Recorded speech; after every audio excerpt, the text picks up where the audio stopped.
Hello, You- and welcome to the Shadow Demon Talks. Today, we're joined by Sam from Team Omega DigiCG. Welcome. Hello, Shadow Demon. So, you're from Malaysia, correct? Yep, Malaysia, but I'm living in Singapore. I see. So, how is Digimon viewed in Singapore? So I'll give you an idea of both Malaysia and Singapore. Basically, both countries are pretty similar because they are just next to each other, and Singapore used to be part of Malaysia some 60 years ago. So basically, the culture here is more or less the same, and a lot of people around my age who were born in the 90s, we were brought up. We were all exposed to Digimon during our childhood, so yeah, it's pretty big it's pretty big among the people who are in their late 20s to 30s. Yeah, but as for the younger people, it might be pretty new to them because Digimon has been pretty low profile in Malaysia and Singapore for the past 10 years. Yeah. Right. It's about the same everywhere, I believe. Hopefully this hopefully this new resurgence brings in some fresh blood. Yes, I'm hoping so as well. I'm hoping that it manages to stay this time. Right. Um Now, I remember hearing from you earlier that you created this channel while working with some of the shops around Singapore and Malaysia to be a sort of hype channel. Does that mean that the shops are looking forward to the Digimon TCG? Well, actually, I I'm actually working with a local distributor, Maxsoft. It's because before Digimon, I was involved in Pokemon. I was a Pokemon TCG judge. So basically, when Digimon was first announced, they were looking for someone who could help out with the promotion and tournament organization, tournament organizing. So they looked for me, and I was like, yeah, because at that time I was one of the few people who were fairly active in the Digimon VPAD community. So they were like, hey, you might help us out. So I was like, yeah. As for the shops, initially they weren't really that enthusiastic because it's a Bandai card game, and a lot of shops here feel that Bandai card games are just uh, just a bad omen. They don't think it will go far, but the reception has been improving recently because there's been a huge demand in both Malaysia and Singapore, and a lot of people are buying, and a lot of shops are sold out even before the products are released. So yeah, I think a lot of shops are looking forward to the competitive scene, which will come over probably in a couple of months. That's definitely always a good sign for a shop to be sold out before it gets the product. Hopefully, supply will be able to meet the demand moving forward. Yes, So, actually, the supply is kind of a concern because we seem to have a lot of breaks in between, like sets have to be reprinted. So we actually hope that there the supplies can keep coming so that people can keep buying rather than have start being stuck without any stocks for quite a while. Yeah, tournaments will get, people won't be able to organize any tournaments. There won't be any prizes. Yeah, so that might be a bit of a problem for shops. right. Um, in my opinion, it sounds like the game is doing far better than Bandai anticipated, and they might actually be somewhat benefiting from the pandemic, keeping it more low profile for now, and they'll hopefully be able to adjust by the time this all ends. Actually, yes, you are right. Yeah. Yes, I do think that, Bandai did not expect such a huge reception. They didn't expect it to just blow up like this. And yes, because of the pandemic, our activities are limited. We cannot just hold tournaments. The official circuit, yeah, it has started in Taiwan, but it hasn't started in Malaysia yet. So basically, I tried holding a grassroots tournament in a shop recently in Malaysia, which just across the border from Singapore, but they couldn't actually agree. They couldn't hold it yet because they've sold out of all their existing stocks and they haven't gotten their new shipment yet. So yeah, it poses kind of a problem over there. Right. So in Singapore and Malaysia, I assume that you play with the Japanese product. Yes, we play with the Japanese product because it's officially for sale in Singapore and Malaysia. So yeah, the competitive circuit will also use the Japanese cards, except that we will be provided, card translation guide, yeah, and there's also the translation of the official rules into English by Maxoff. Yeah. So how would you say that?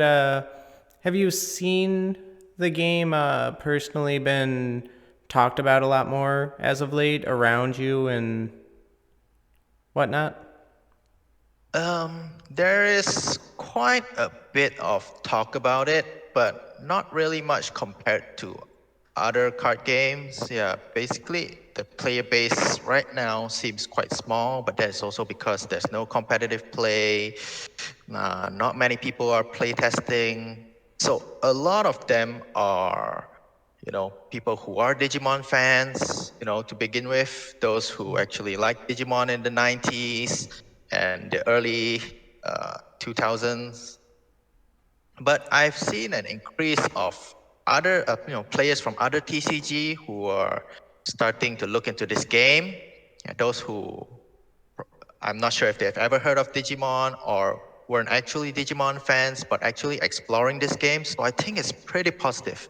But as for now, it's hard to gauge what the player base is, how many people actually want to play or do they just want to collect. Yeah, personally, I've seen a few collectors because art, the art of this card game is really good. Yeah, I feel it's much better than the previous Digimon card games. Yeah, so yeah, it's really attractive, and there are a lot of collectors as well. So, personally, what mechanics have you most interested in Digimon? Oh, most interested in. Actually, I haven't explored much because I've been playing more with Blue, but in terms of what mechanics which suit my playstyle more. I feel it's more of being able to restand your card, turn it back from resting to active. Yeah, or some people might say reactivate. It's not exactly the reboot mechanic in black, but more of the mechanic in blue, where you can reactivate it upon attacking, or play a card like Garurumon, reactivate it. Yeah, I find it pretty great because it finishes the game pretty fast, and it's also a quick fix for decks with a lot of recovery, like yellow decks. Yeah, I played against a yellow deck once with a lot of recovery, and thanks to Cerberusmon and jamming. Yeah, jamming is also one of the mechanics I like. Yeah, I managed to just sweep off 630 in one turn with two Cerberusmon. So yeah, it's pretty cool. That is my favorite mechanic so far, but I have only, actually delved pretty deep into this mechanic, so it might be a bit biased.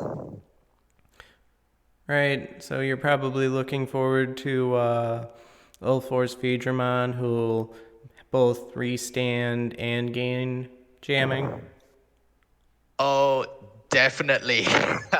Okay, well, basically, back then I actually liked Vmon a lot, so that already, that speaks volumes for Alforce Vmon, uh, Alforce Vidramon. When I heard it launch, I was like, oh, this card is definitely gonna be in my deck. And when I saw the effects, I mean, that more or less confirms that it's gonna be in my deck. But one problem I'll have is probably balancing it, balancing out my current deck, how I'm going to add I'll force Vidramon into my deck because it's working pretty well with booster Metagarurumon. So yeah, if I bring out booster Metagarurumon, which is my core, I'll probably need to change a lot of things, which might mess up the mechanics. So I might probably have to look for a balance there. But yes, I'm certainly looking forward to Our Force Vidramon.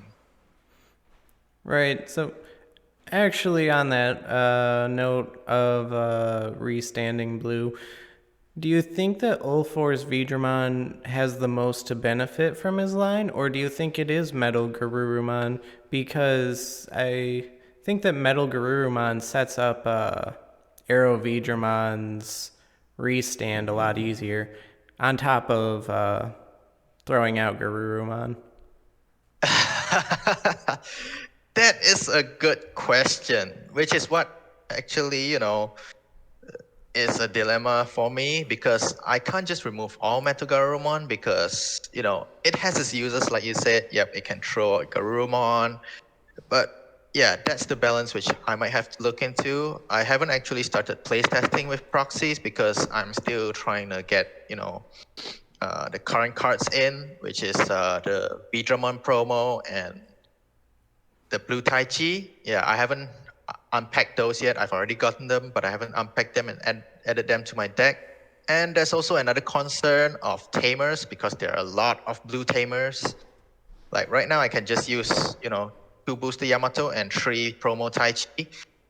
But when Rina comes in, it goes well with Our Force. There's also another problem of how I'm going to put it in my deck and not have too many tamers. Yeah, so I think I might probably still use Metal Garurumon, but it still depends on how well the deck goes. Right, blue certainly has a lot of options. So, on your channel, there's a lot of unboxing videos. A lot of people haven't gotten the chance to really feel the cards themselves yet. How are the cards? How's the stock and the foiling and whatnot? Well, personally, okay, I've only played one other TCG, which is Pokemon. Well, I was a Pokemon judge, so yeah, that explains it. But personally, I feel the foiling is a bit. Um, I feel it's a bit lackluster because I'm used to the very fancy foiling in Pokemon, but the subtle foiling in Digimon actually strikes well with a lot of people. A lot of people actually like how they look. Yeah. As for the card quality, I really dig the card quality in Digimon. I mean, they're really much better than the Pokemon card quality. It's thicker. Pokemon cards feel pretty cheap. Yeah. But in overall, I feel it's great. Great art, great quality. I can get used to the foiling, I guess. Yeah. But yeah, maybe the promo foiling is a bit too subtle, but the foiling of the SRs, I feel it's possible. So, you said that you're working with the distributors instead of working for the shops to promote. You're working for the distributors to promote and less going to the shops and whatnot. So, are the distributors essentially working directly under Bandai and trying to get the word out about this game to make it take off? Well, yes, they are, working directly with Bandai. They serve as the bridge between the shops and Bandai. And they're also in charge of the organized play in Malaysia and Singapore. And if I'm not wrong, Taiwan as well, but don't quote me on that.